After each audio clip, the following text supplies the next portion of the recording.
Session start करने से पहले एक्चुअली मेरे पास आप सबके लिए क्वेश्चन है। एक ऐसे कपल का नाम बताइए जिनके बीच में कभी झगड़ा नहीं हुआ। आपके आसपास, आपके माता पिता, रिश्तेदार, एक ऐसा कपल जिनके बीच में कभी कोई झगड़ा नहीं हुआ, या एक ऐसा कपल जिनके बीच में झगड़े तो बहुत होते हैं बट वो बहुत ही आसानी से उनको सुलझा लेते हैं। कोई भी कपल नहीं है जिनके बीच में झगड़े ना होते हों। ऐसे बहुत सारे कपल्स मिलेंगे जिनके पास बहुत अच्छी सूझबूझ होती है जिससे वो अपने झगड़ों को जल्दी सुलझा लेते हैं। तो आज हम सीखेंगे आप दोनों के बीच में, आपके रिश्ते में, आपकी मैरिड लाइफ में अगर कॉन्फ्लिक्ट्स हो रहे हैं तो उनको ठीक कैसे करना है। Mastering relationship conflicts, a guide for couples. Being in a relationship is not easy. मुश्किल इसलिए भी होता है क्योंकि हमेशा दोनों के ही दिमाग में ये रहता है कि मेरा जो लाइफ पार्टनर है वो मेरे हिसाब से नहीं चलता, तो वो खुद ही अपनी मुश्किलें बढ़ाते रहते हैं। There are many times when many unnecessary struggle with arguments happen because of the wrong habit that couples usually display, because of the behavior patterns, habits और something else, जिसकी वजह से दोनों के बीच में झगड़े होते हैं, कॉन्फ्लिक्ट्स होते हैं, आर्ग्यूमेंट्स होते हैं।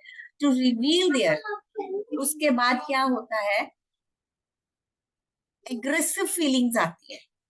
एग्रेशन अगेन, ये कोई इमोशन नहीं है, this is just the reaction. सामने वाला अगर कुछ कर रहा है उसकी वजह से आप जो रिएक्ट करते हो, एंड ज्यादातर लोगों को ये लगता है कि हम वॉइस रेज करेंगे, बहुत एग्रेसिवली रिस्पॉन्ड करेंगे या चीजों को करेंगे तो हमारा जो पॉइंट है ना अपने पार्टनर से ऊपर उठ जाएगा। They mostly yell, make personal attacks और इग्नोर ईच अदर। तुम तो ऐसे ही हो, तुम तो ऐसे ही करते हो, तुम्हें तो कुछ आता नहीं है, तुम्हें ये नहीं है, वो नहीं है। या फिर एक दूसरे को इग्नोर करना स्टार्ट कर देंगे। धीरे धीरे वो इग्नोरिंग जो होती है साइलेंट ट्रीटमेंट की तरफ जाती है, फिर कम्युनिकेशन बढ़ जाता है, फिर दोनों के बीच में स्टोन वॉल आ जाती है। If this behaviour stage for a long time, small arguments can change into big fights. What are the cautions required? By avoiding disputes, problems cannot be solved. जो प्रॉब्लम्स को सॉल्व करना या जिनका solution आपके हाथ में नहीं है वहां से आपको हट जाना चाहिए। To solve disputes you have to face it. अगर आपको डिस्प्यूट्स को सॉल्व करना है, आपको चीजों को फेस करने के लिए रेडी रहना है, क्योंकि जब भी डिस्प्यूट होता है दोनों की तरफ से होता है, किसी की गलती कम, किसी की ज्यादा, बट फेस तो आपको करना पड़ेगा अपना part. Keep a long term vision. आज के लिए मत सोचो। शादी एक ऐसा रिश्ता है जहां पे आपको एक इंसान के साथ कम से कम 50 से 60 साल बिताने होते हैं। This is not the thing of the month, year और सो। Don't stop conversation. कुछ भी हो, कितना भी झगड़ा हो, बट कभी भी कम्युनिकेशन बंद मत किया करो। Take dispute in a positive approach. जब तक डिस्प्यूट हुआ आप एक दूसरे पे ब्लेम करते रहोगे ना, चीजें सॉल्व नहीं। वहां पे एम्फेथेटिकली अंडरस्टैंड करके सोल्यूशन पे फोकस करोगे तो चीजें 100% ठीक हो जाएंगी। Reasons of potential dispute, incidents, infidelity, financial, house hold chores. Behaviour patterns की वजह से भी डिस्प्यूट्स होते हैं। Anger issues, substance cause, communication problem, controlling nature. Communication problem is कि सामने वाला कंफर्टेबल ही नहीं हो पा रहा है आपके साथ अपना दिल खोल के बात करने के लिए, तो वो एक गैप बनता चला जाता है या वो अवॉइड कर रहा है। And controlling is also kind of the abuse. Control करना अपने पार्टनर को दोनों करते हैं, कहीं पे हस्बैंड कर रहा है, कहीं पे वाइफ कर रही है। And controlling is also kind of abuse. किसी को कंट्रोल करके बार बार टोक के सुधारने की कोशिश करके आप अपना रिश्ता अच्छा नहीं बना सकते। Systematic structure, social norms, hierarchy, male society, इन चीजों की वजह से भी बहुत सारे इश्यूज होते हैं। मेंटल मॉडल, पर्सनालिटी, इंट्रोवर्ट, कोई इंट्रोवर्ट है, कोई एक्सट्रोवर्ट है। अगर वाइफ इंट्रोवर्ट है, हस्बैंड एक्सट्रोवर्ट है, तो उसको लग रहा है ये बहुत बात करता है, ये बहुत ऐसे कर रहा है, या सबसे बहुत जाके बात कर रहा है, ये बहुत घुल मिल रहा है, उसको अच्छा नहीं लगेगा। अगर इसका उल्टा कर दें, तो वाइफ बहुत एक्सट्रोवर्ट है, हस्बैंड शांत है, तो वाइफ को हस्बैंड से प्रॉब्लम होने लगती है, ये तो बात ही नहीं कर रहे मेरे साथ, ये तो बंदा कम्युनिकेट ही नहीं कर रहा है, यहाँ पे भी प्रॉब्लम है। अनमेट एक्सपेक्टेशंस, ये सबसे बड़ा रोल प्ले करते हैं। अनरियलिस्टिक एक्सपेक्टेशंस लेके शादी में आना, रिश्ते में आना, और फिर उस रिश्ते में आने के बाद भी रियलिटी को देखते हुए भी वो अनमेट अनरियलिस्टिक एक्सपेक्टेशंस को फुलफिल करने की चाहत रखना, रियलिटी को एक्सेप्ट ना करना। आपके पार्टनर को तो मेंटल ट्रॉमा देता ही है, आपको उससे भी ज्यादा मेंटल ट्रॉमा देता है, एंड इसकी वजह से रिश्तों में बहुत बड़ी दरार भी आती है। इट्स लाइक कि जैसे हमारे घर में सीनियर्स होते हैं, सास ससुर है या जेठ जेठानी है या बड़ी ननद है, वो एक हायरार्की फॉर्म में आते हैं, एंड वहां पे या तो वो अपने बेटे को या भाई को अपने साथ बांध के रखते हैं या बहू को कंट्रोल करने की कोशिश करते हैं। तो इस तरीके के इंसिडेंट्स होते हैं जो अंडर द हायरार्की पॉइंट आते हैं। सीनियरिटी की, हम बड़े हैं, हम सीनियर हैं, हम रूल्स चलाएंगे, kind of stuff. Next is response to conflicts, forcing for couples, forcing your partner to do something can damage the trust and communication in the relationship. एक छोटा सा एग्जांपल देती हूँ जो मैंने बहुत सारी लेडीज की काउंसलिंग में उनसे ही सुना है।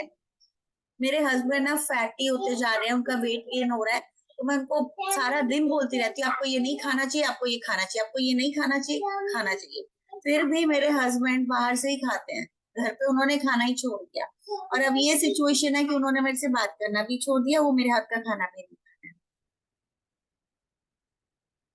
तो ये एक तरीके का फोर्स होता है अपने पार्टनर को, आप अपनी तरफ से प्रोटेक्ट कर रहे हो कि भाई आपका वेट बढ़ रहा है, हेल्थ इश्यूज हो जाएंगे, बट फोर्स करके कोई कुछ नहीं कर सकता। आपको भी अगर कोई फोर्स करेगा ना, तो आप भी वहां से कटने लग जाओगे, नहीं ये बहुत फोर्स कर रहे हैं, मैं नहीं कर सकती या मैं नहीं कर सकता, मेरे को यहाँ पे मेरा दम घुट रहा है। तो forcing is not the solution. अपनी बात मनवाने के और भी तरीके होते हैं। Accommodating, being accommodating and flexible is key for couples to navigate challenges together. अगर आप फ्लेक्सिबल रहते हो, चीजों को अकोमोडेट करने की आपके अंदर कैपेबिलिटी है, आप चैलेंजेस को दोनों साथ में मिलके उनके सोल्यूशन पे काम कर रहे हो, तो things will work for you in a positive way. Compromising, few couples push down their needs and compromise for their better future. बहुत बार ऐसा होता है कि दोनों में से एक जन या कभी कभी दोनों एक दूसरे की नीड्स के हिसाब से या डिजायर के हिसाब से कुछ कुछ पॉइंट्स पे कॉम्प्रोमाइज करते हैं, ताकि दोनों साथ में अच्छे से मिलके चल सके। वहां से आपने थोड़ा सा अगर आप झुक गए, आपका कॉन्फ्लिक्ट रिजॉल्व हो जाएगा, एंड आपके झुकने से आप छोटे नहीं हो जाते हो, आपका रिश्ता बहुत बड़ा हो जाता है। वो कहते हैं ना, जिस पेड़ पे बहुत फल लगते हैं वही बहुत झुका हुआ होता है। In that way collaborating with your partner can strengthen your bond. बहुत सारी चीजें ऐसी होती हैं जो काम आप अकेले नहीं कर सकते, बट अगर आप दोनों मिलके उस चीज को करते हो तो आपकी स्ट्रेंथ डबल हो जाती है, एक से भले दो।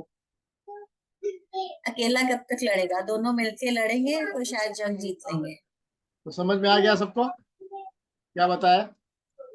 पहली बात, अपने पार्टनर के साथ तो आपको जबरदस्ती नहीं करना है।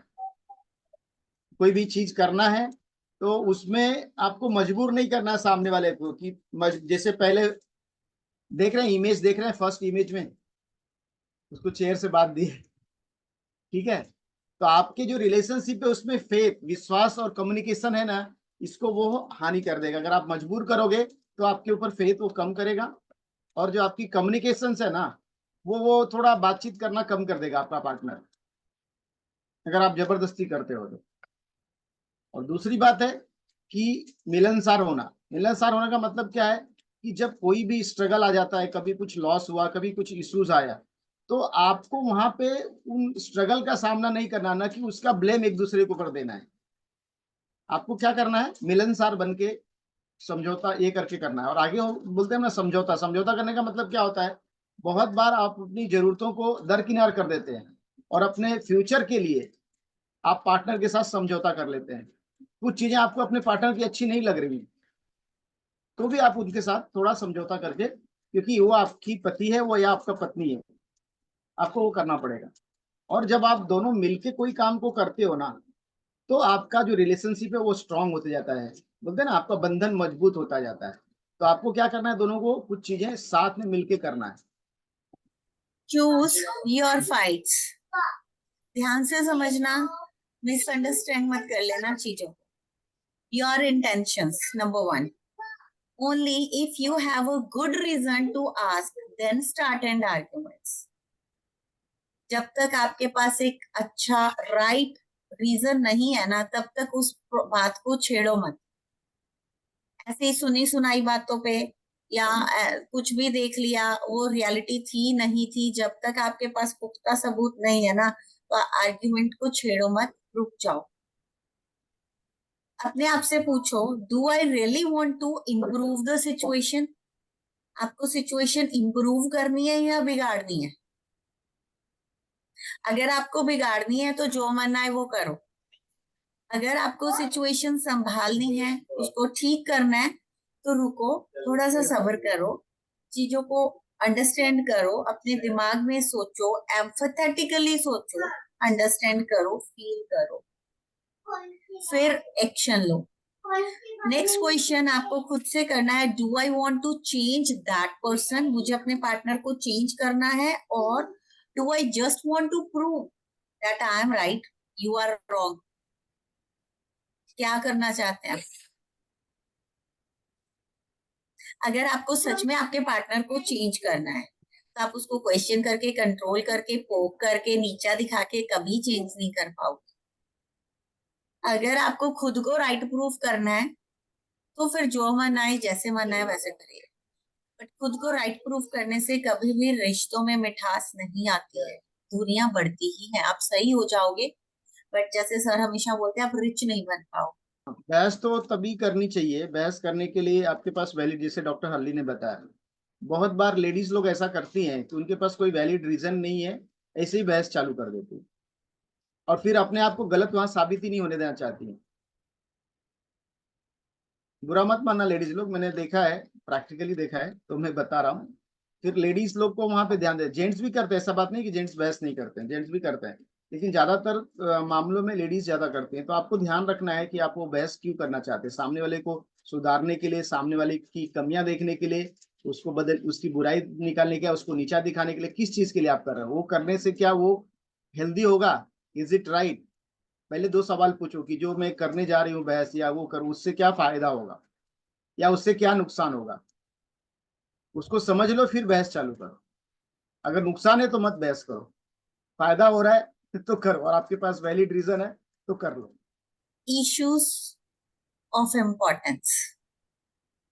जिस इश्यू पे आप बात कर रहे हो कितने के इम्पोर्टेंट हैं? If the subject of conflict is trivial, unimportant,